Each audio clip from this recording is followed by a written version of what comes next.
Cuando se habla de programación funcional, generalmente lo primero que se hace es ponerlo en contraparte con la programación orientada a objetos. Entonces vamos a ver algunas de las diferencias que existen entre la programación funcional y la programación orientada a objetos. Dentro de la programación orientada a objetos, los objetos son unidades semánticas, de forma que siempre están relacionados los campos y los métodos.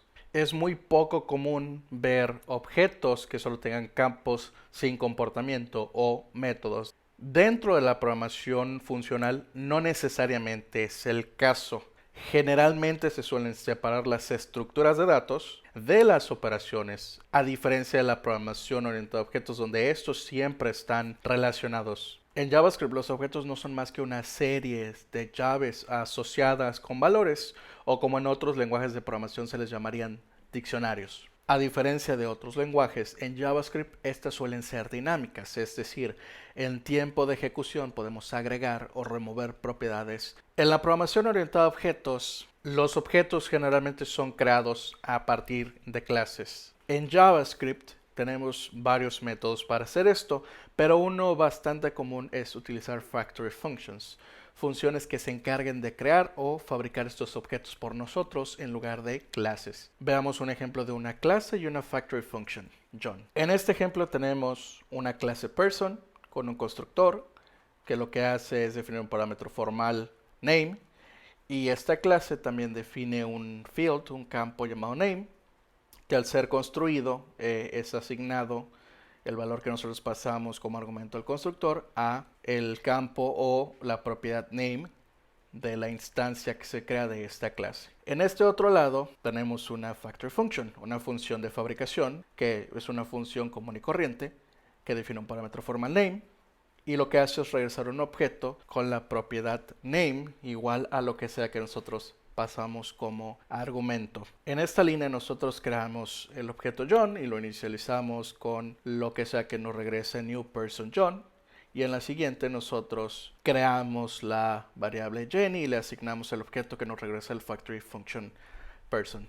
Hay varias cosas que nosotros tenemos que tomar en cuenta. Generalmente las clases comienzan con la primera letra mayúscula. En el caso de los factory functions no es necesario, pero generalmente se suele utilizar camel case a la hora de generar factory functions para hacer la distinción entre una clase y una factory function. Es solo una convención de nomenclatura. Una diferencia a notar es que al generar una instancia a través de clases, nosotros siempre estamos obligados a llamar esta clase, este constructor, utilizando el operador new. En el caso de las factory functions no es el caso. De hecho, la sintaxis de una factory function es mucho más sencilla que la de una clase, debido a que JavaScript nos permite generar objetos literales en tiempo de ejecución. En este caso, este aquí es un objeto literal que tiene la propiedad name igual a el argumento que le pasamos a person cuando la ejecutamos. Ambas son formas válidas de crear objetos.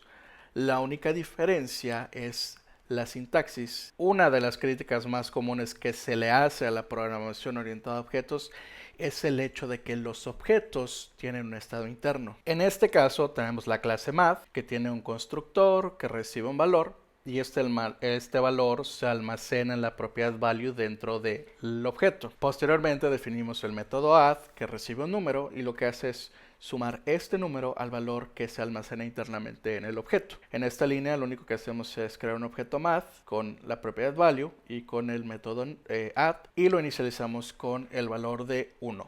Si nosotros realizamos una suma con el valor 2 dos veces, veremos que siempre regresa a valores diferentes. Y esto es debido a que hay un estado interno del cual puede que nosotros estemos o no estemos conscientes. En muchos lenguajes orientados a objetos se utilizan modificadores de acceso como público, privado o protegido para restringir la visibilidad de las propiedades de un objeto. Esto implica que puede existir un estado interno privado, protegido, no visible para el mundo exterior, pero que afecta el valor que almacena uno de los campos de esta clase. Tenemos un estado interno que determina el próximo valor de nuestro objeto a la hora de realizar una operación. En este caso, el valor value en la primera operación es igual a 1, de manera que si nosotros sumamos 2, obtenemos 3. Y en la segunda operación, el valor interno de math es igual a 3, de manera que si sumamos 2, obtenemos 5. Esto quiere decir que existe una relación implícita con el tiempo de ejecución. Dependiendo de el orden y dependiendo de la cantidad de operaciones que se producen en nuestro código, nosotros obtenemos diferentes resultados. Y eso es un problema porque nuestro código muchas veces no puede ser reproducible debido a que nosotros debemos establecer un estado interno primero en el objeto para poder obtener el resultado que estamos esperando. Entonces se vuelve un problema tratar de averiguar qué operaciones se realizaron y en qué orden se ejecutaron y en qué punto del programa se realizaron para establecer esta precondicional, el estado interno, que nos ayude a producir el valor esperado a partir de la nueva operación que estamos realizando. En la programación funcional, este tipo de comportamientos se intentan evitar a través de el uso de ciertas técnicas y de ciertas capacidades de los lenguajes. Una de ellas es la inmutabilidad y las funciones puras. En este caso tenemos la función suma, que en lugar de regresar a un objeto o en lugar de obtener un objeto como argumento, simplemente acepta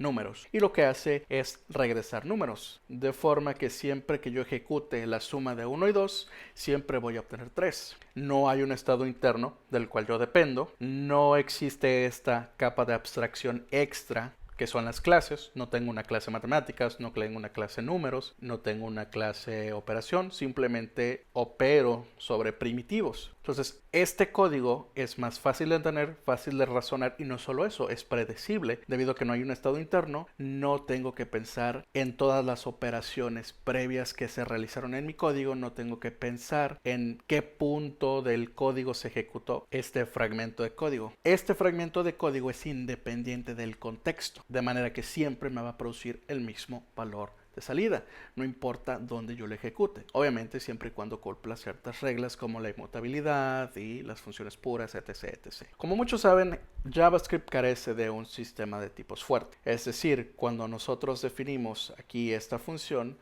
y definimos los parámetros formales A y B, no definimos que A es un número, no definimos que A es un string, ni que B es un carácter, sino que nosotros confiamos en lo que se le va a pasar a la función es un número. ¿Cómo sabemos que es un número? Porque estamos utilizando el operador más. Y el operador más generalmente se utiliza para sumar números o para concatenar cadenas. ¿Cómo sabemos que lo que le estamos pasando sum no es una cadena o no es un número? Bien, el intérprete nos lo hará saber en tiempo de ejecución cuando nuestra aplicación falle. Para intentar mitigar un poquito este problema vamos a utilizar el sistema de tipos de Haskell. Cabe aclarar que esto no es sintaxis válida de JavaScript. Simplemente son una serie de comentarios que yo voy a colocar en mi código para saber que lo que le tengo que pasar a la función sum son una tupla de números y lo que me va a regresar esta función va a ser un número. En este caso, la forma en la que se lee sería que sum es un miembro de la relación de la tupla de números y números a números.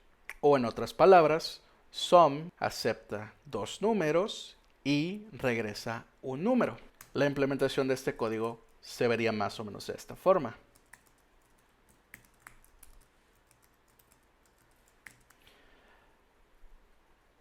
Que es exactamente el mismo código que teníamos en la parte de arriba. En este caso, logMessage es un miembro de la relación de los strings a las unidades. Las unidades es solo un término bonito para decir undefined.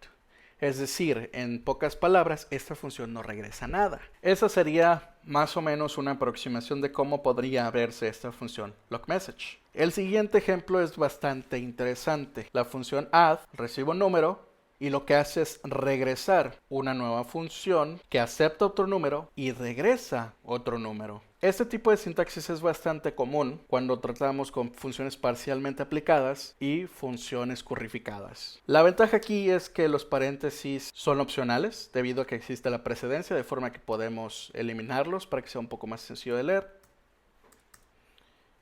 y evitar confusión. Y esta es la forma en la que se vería la implementación.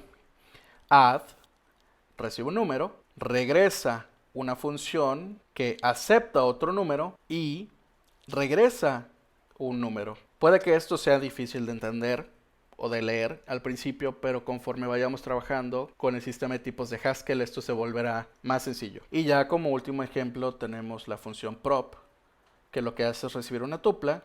El primer elemento de la tupla es un objeto, el segundo es un string, y lo que hace es regresar A. A representa cualquier tipo de dato. A puede ser un entero, puede ser un número, puede ser un flotante, puede ser un string, puede ser un carácter. A sería el equivalente a decir any en TypeScript, e incluso no necesariamente tiene que ser A. Podríamos reemplazarlo por cualquier letra del abecedario, B o C o D o X o Z. Vamos a utilizar A por el momento. Esta sería la implementación de la función prop. Obtendríamos un objeto como primer argumento y obtendríamos la llave en el segundo argumento y obtendríamos el valor que está asociado a esa llave en dicho objeto. Veamos un ejemplo. En este caso tenemos la clase persona. Tiene el constructor que recibe un first name, un primer nombre, un last name, un apellido y que recibe una edad, y almacena estos datos en sus campos correspondientes. Posteriormente tenemos lo que se conoce como getters o métodos que nos ayudan a obtener los valores de los campos dentro del objeto. En este caso, por cada propiedad tenemos un getter. Tenemos getFirstName, getLastName y getAge. Después tenemos el método getFullName, que lo que hace es regresar el apellido, coma, espacio, el nombre. Y al último tenemos el método sayHello, que lo que hace es regresar hi, my name is, el nombre completo, and I am, la edad, years old. Entonces, ¿cómo convertimos este código orientado a objetos a funcional? Bien, la primera es intentar separar las estructuras de datos, es decir, los campos, de los comportamientos o acciones, es decir, los métodos. Entonces, lo primero que necesitamos hacer es crear una factory function que lo que haga sea regresarnos un objeto con los campos first name, last name y age. Esta sería la implementación de nuestro factory function person, al que le pasamos un first name, un last name, un age, y lo que hace es regresarnos un objeto con esas tres propiedades y con los correspondientes valores. En la siguiente línea creamos John, y bueno, es el resultado de llamar person con los valores John Doe y 21. Bien, una vez separados las estructuras de datos, ya podemos empezar a generar las operaciones, así que comenzaremos implementando los getters. Estos serían los tipos utilizando la sintaxis de Haskell. Tendríamos getFirstName, que recibe una persona, y regresa un string, getLastName. Persona es un tipo de dato arbitrario que yo generé para simplemente representar todo aquel objeto que se ha instanciado utilizando el factory function person. Estas serían las implementaciones. Pasamos un objeto y obtenemos la propiedad deseada. Pasamos un objeto y obtenemos la propiedad deseada. Pasamos un objeto, obtenemos la propiedad deseada. Bien, ahora lo único que necesitamos es implementar los demás métodos, getFullName y sayHello. En este caso aquí tenemos las implementaciones de getFullName, que lo que hace es recibir una persona y regresar un string con lastName, firstName, y sayHello, que recibe una persona y regresa un string que dice hi, my name is, y el resto. Ahora la única diferencia es que en lugar de esa referencia a this, hacemos referencia al argumento que se está pasando. Lo mismo aquí, solo que en lugar de llamar this.getFullName, nosotros decimos getFullName sobre el person que estamos pasando. Otra de las críticas que se le hace a la programación orientada a objetos es la poca reusabilidad de código que algunas clases generan. Es decir, en programación orientada a objetos muchas veces se equipara las clases con tipos de datos. Generalmente se dice que John es una variable de tipo persona cuando ésta se inicializa utilizando una clase y un constructor. Y debido a que los métodos están atados a una clase, estos métodos solo pueden operar sobre objetos que pertenecen a esa clase. Es decir, getFirstName está siempre atado a la clase persona. De manera que si yo tuviera una clase estudiante que también compartiera first name, last name y age, yo no podría utilizar esos métodos a menos que hubiera una relación directa a través de herencia entre estas dos clases. En programación funcional no es el caso.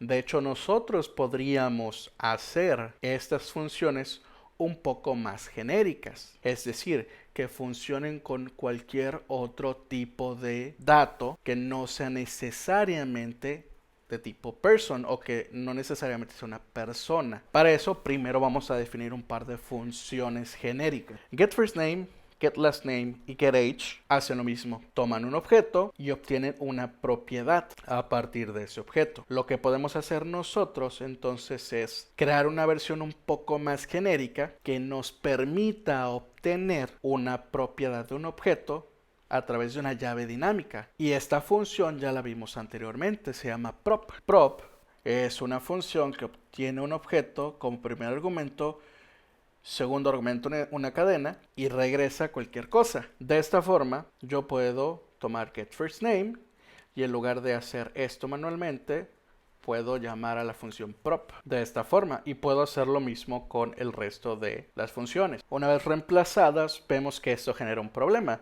debido a que tuvimos que definir una función extra para evitar utilizar un punto, es decir, en lugar de utilizar person.firstName ahora estamos utilizando una función. Pareciera que en lugar de avanzar estamos retrocediendo. Podemos evitar definir los getters. Podemos ahorrarnos el getFirstName, el getLastName y el getAge y utilizar directamente prop. Y esto tiene dos ventajas. La primera, reducimos considerablemente la cantidad de funciones que necesitamos. Ahora en lugar de tener getLastName, getAge, getFirstName, tenemos una función genérica prop que no solo funciona para obtener una propiedad de un objeto, sino que puede funcionar con n propiedades, no solo de un objeto de tipo persona, sino que puede funcionar con cualquier objeto. Tenemos una función genérica, es decir, una función reutilizable que funciona con más de nuevo, un tipo de objetos, sino que funciona con todos los objetos habidos y por haber. Otra ventaja es que nos quitamos esta capa de abstracción de encima. No tenemos que pensar en términos de clases, no tenemos que pensar en constructores, no tenemos que pensar en métodos, no tenemos que pensar en estado interno. Estas funciones son enteramente predecibles